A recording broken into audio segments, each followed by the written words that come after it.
The chill of late summer hung heavy in the air as we gathered around the crackling fire in our rented cabin. We were 4 friends, bound by shared memories and an insatiable thirst for adventure. Each year, we escaped the city's suffocating grip, seeking refuge in the untamed wilderness of the Adirondacks. This year, however, felt different. A palpable sense of unease clung to the air, an invisible weight pressing down on our laughter and camaraderie. The cabin, tucked away on a secluded stretch of forest, had a certain charm, a rustic charm, with its creaky floorboards, peeling paint, and a history shrouded in whispers. The previous owner, a recluse known only as Silas, had left behind a treasure trove of odd artifacts, antique maps, worn leather-bound books, and a collection of dusty, handwritten journals. The journals, filled with cryptic entries and strange sketches, had become our obsession, fueling our imaginations and igniting our curiosity. One evening, as we sat huddled by the fire, flipping through Silas's journals, a phrase caught my eye. A seemingly random inscription, tucked away in a page detailing the cabin's construction, read, "The secrets lie beneath, where whispers echo and shadows dance." A shiver ran down my spine, a strange sense of foreboding washing over me. "What do you think that means?" Sarah, our resident skeptic, questioned, her voice laced with skepticism. "Maybe it's just a spooky saying." John, our practical one, shrugged. Maybe Silas was just a bit eccentric. But there was something about those words, something unsettling, that lingered in the air. We decided to explore the cabin further, determined to uncover the meaning behind Silas's cryptic message. We poked and prodded, exploring every nook and cranny. We found a hidden compartment behind a loose floorboard, containing a tattered, faded map. It depicted the surrounding forest, with a single red X marking a spot near the edge of the property, where a crumbling stone wall bordered the woods. The map ignited a spark of excitement within us. We decided to venture out the next morning, armed with flashlights and fueled by a potent blend of curiosity and apprehension. The trail was narrow and overgrown, leading us deeper into the dense woods. The air hung thick with the scent of pine and damp earth, the silence broken only by the occasional chirp of a cricket. As we reached the marked spot, we found the crumbling stone wall, covered in moss and lichen. On closer inspection, we noticed a small gap between 2 massive stones. It was barely wide enough to fit through, but somehow, it felt inviting. I instinctively reached out, my fingers brushing against the rough, cold stone. "Are you sure about this, Jake?" Sarah's voice trembled, laced with a hint of fear. "We've come this far," I replied, pushing against the stones. The gap expanded, revealing a dark opening, a gaping maw leading into the unknown. The air within tasted damp and stale, carrying the faintest scent of mildew and something else, something I couldn't quite place. Hesitantly, we entered the opening, the weight of Silas's words pressing down on our shoulders. The opening led into a narrow, winding tunnel, the walls uneven and damp. The darkness swallowed our flashlights, leaving us in an unsettling dimness. We crept forward, our hands brushing against the cold, rough stone, our hearts pounding in our chests. After what felt like an eternity, the tunnel opened into a vast, subterranean chamber. The air here was heavy and still, the silence broken only by the drip-drip of water from unseen sources. Our flashlights illuminated a cavernous space, its walls covered in strange, swirling patterns etched into the stone. But it was the sight in the center of the chamber that truly sent chills down our spines. A massive stone altar, adorned with ancient symbols, stood imposingly, bathed in the dim light. On top of the altar lay a large, metal chest, its surface heavily rusted and corroded. The sight of it triggered a primal fear within us, a primal instinct warning us of impending danger. As we approached the altar, the faint scent of mildew intensified, morphing into a pungent, sickly sweet odor. The air grew heavy, a sense of unease crawling under our skin. The silence in the chamber deepened, the only sound the rhythmic drip-drip of water. Suddenly, one of the wall paintings began to glow, a faint, ethereal luminescence. It was a grotesque image, depicting a monstrous creature, its eyes glowing red, its mouth twisted into a horrifying snarl. The glow intensified, pulsating with a strange energy, and the walls of the chamber began to vibrate, the air buzzing with an unseen force. "We need to get out of here!" Sarah screamed, her voice echoing through the cavernous chamber. We turned to flee, but as we did, the altar started to rumble, the stone chest on top beginning to vibrate. The metal began to crack, revealing a glimpse of the contents within, a skull, grinning grotesquely at us, its eyes glowing with a sinister, malevolent light. The chamber was plunged into darkness, the air filled with an ear-splitting roar. We scrambled back, tripping over each other, our screams swallowed by the deafening sound. The ground beneath us started to shake, and a deep, guttural growl resonated through the chamber. We stumbled through the tunnel, desperate to escape the unknown horrors lurking beneath the earth. The darkness seemed to press in on us, the air growing heavy and suffocating. The growl followed us, growing louder with each step, as though something malevolent was chasing us through the depths. Finally, we reached the opening, stumbling out onto the forest floor. We collapsed on the ground, gasping for breath, our bodies trembling with fear and adrenaline. We had survived.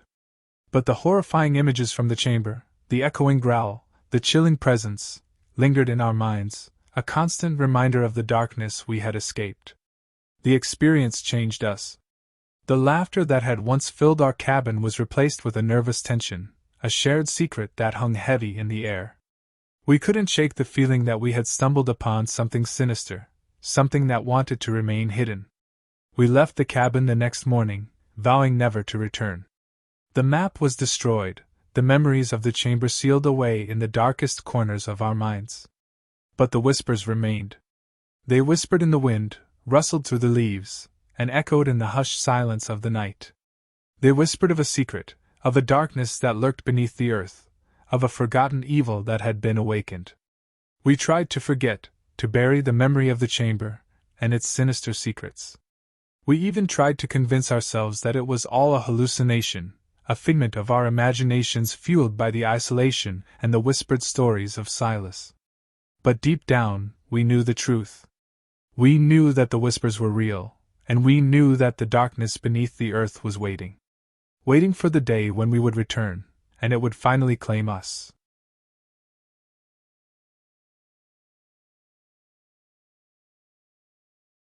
I'll never forget the phone call I received from my younger sister, Ketty, that fateful night at midnight. Her voice was filled with fear and desperation as she told me that she and her 2 friends were trapped in a cabin in the woods near Ohio. They had gone there for a weekend getaway, but things had taken a horrifying turn. Ketty told me that they had been exploring the cabin and its surrounding woods when they stumbled upon an old, hidden basement. Curiosity getting the better of them, they decided to investigate. However, as they ventured deeper into the darkness, they realized that they were not alone.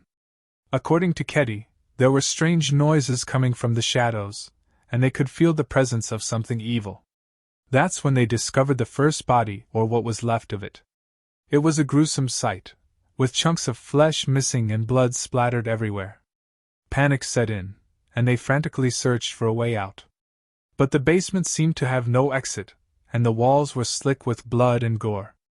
They couldn't tell if it was from the previous victims or their own. Ketty described the room to me in horrifying detail, the rusted chains and hooks attached to the walls, the stench of death that filled the air, and the feeling of being watched by unseen eyes. As they tried to find a way out, they stumbled upon several more bodies, each one more mutilated than the last. It was clear that they had stumbled upon a serial killer's lair. Desperate, and with no other options, they tried to call for help. But their cell phones had no signal, and the cabin's landline was dead. They were truly trapped. The night was long and filled with terror, as they heard footsteps echoing through the basement, and the sound of something sharp slicing through the air. They huddled together, praying for survival, as the killer taunted them, letting them know that they were next. It wasn't until the sun came up that they finally found a way out. One of the walls had a hidden switch that opened a secret passage. They emerged from the cabin, battered and bruised, but alive.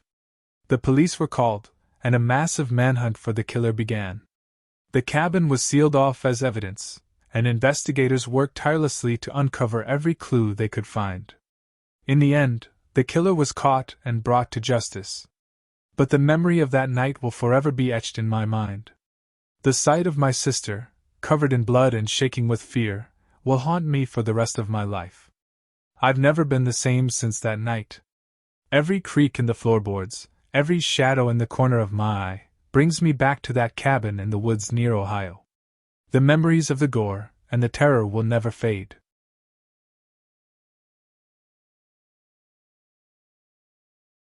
It was a crisp winter night in the remote wilderness, and I had been invited to a party at my best friend's cabin. Nestled deep in the forest, the cabin was a cozy retreat, far from the hustle and bustle of city life.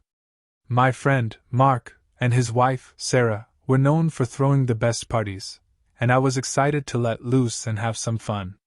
The cabin was decorated with twinkling fairy lights, and the scent of pine and wood smoke filled the air. Mark greeted me at the door with a warm hug and a mug of hot cider. The cabin was already filled with laughter and music, and I felt my spirits lift as I joined in the festivities. As the night wore on, I found myself chatting with an old friend, Emily, who I hadn't seen in years. We caught up on old times, reminiscing about our college days and all the adventures we had shared. The alcohol flowed freely, and the party grew louder and more raucous as the hours ticked by. But as the clock struck midnight, something changed. The music stopped, and the lights flickered. Mark and Sarah exchanged a nervous glance, and I felt a chill run down my spine. "What's going on?" I asked, but no one responded. Suddenly, the door to the cabin burst open, and a group of masked men stormed in, wielding knives and guns. I watched in horror as they rounded up the partygoers, herding us into a corner. Mark and Sarah were pushed to their knees, their hands bound behind their backs. I tried to fight back, but one of the men struck me across the face with the butt of his gun, sending me sprawling to the ground. I could feel the warmth of my own blood as it spilled down my chin, and I knew that I was in grave danger. The men began to circle us, their eyes wild with rage and madness. I could see the fear in the eyes of my fellow partygoers, and I knew that we were all going to die. And then, without warning, one of the men lunged at Emily, plunging his knife deep into her chest. She let out a gut-wrenching scream as blood gushed from the wound, staining her white sweater a deep crimson. I watched in horror as the men began to attack, stabbing and slashing their way through the crowd. People were screaming, begging for mercy, but the men seemed to take delight in the carnage. I managed to break free from the group and make a run for the door, but one of the men caught me before I could escape. He dragged me back into the fray, throwing me to the ground. I could feel the cold steel of his knife against my throat, and I knew that my time had come. But then, just as I prepared to meet my maker, Mark and Sarah sprang into action. They had managed to free themselves from their bonds, and they attacked the men with a ferocity that I had never seen before. Mark grabbed a fireplace poker and began to swing it wildly, while Sarah picked up a broken bottle and used it as a makeshift weapon. Together, they fought off the attackers, killing them one by one. The cabin was a gruesome scene of carnage and bloodshed, but Mark and Sarah had saved the day. When it was all over, I lay on the ground, my body battered and bruised, but alive. I looked up at Mark and Sarah, and I knew that I would never forget what they had done for me. The police arrived a short time later, and we were taken to the hospital for treatment. I was lucky to have survived, but many of my friends were not so fortunate. Emily, along with several others, had been killed in the attack. As I lay in the hospital bed, I couldn't help but think about the events of that night.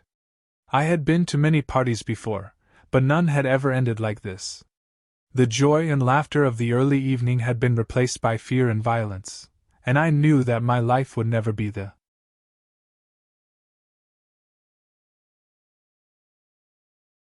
In the desolate expanse of Idaho's secluded wilderness, my father's legacy lay hidden within a humble cabin. His cryptic will had commanded me to dwell within its confines for a few days, to experience the emotions that once coursed through his veins. Little did I know that this solitary retreat would transform into a chilling nightmare. As I approached the weather-beaten cabin, a palpable sense of unease washed over me. The once white paint had faded to a sickly yellow, and the rotting wood creaked ominously beneath my feet.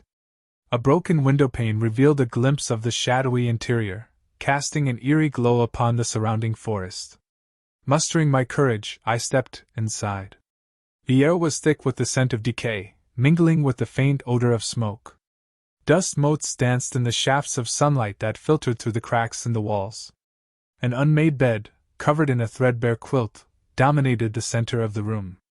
As I explored the cabin, I stumbled upon a hidden alcove. Curiosity compelled me to peer inside, and my heart skipped a beat. Scattered on the floor were human bones, bleached white by time. A chill ran down my spine as I realized the macabre nature of my discovery. Fear propelled me back into the main room, where I frantically searched for an escape. But all exits were blocked, either by heavy furniture or rusted chains. I was trapped, a prisoner to this gruesome abode.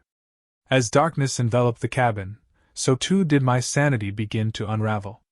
Strange noises echoed through the night, whispering my name from the shadows. I could feel something watching me, its unseen gaze burning into my very soul. Hours turned into an eternity as I huddled in the corner, shivering with fear. Every creak of the floorboards, every gust of wind against the window panes, sent a surge of terror coursing through my veins. I knew I was not alone. At the break of dawn, as the first rays of light pierced through the cracks in the walls, the unimaginable occurred. The bones in the alcove began to move, slowly coming together to form a grotesque skeletal figure. Its empty eye sockets burned with an unnatural fire, and its teeth were bared in a silent snarl.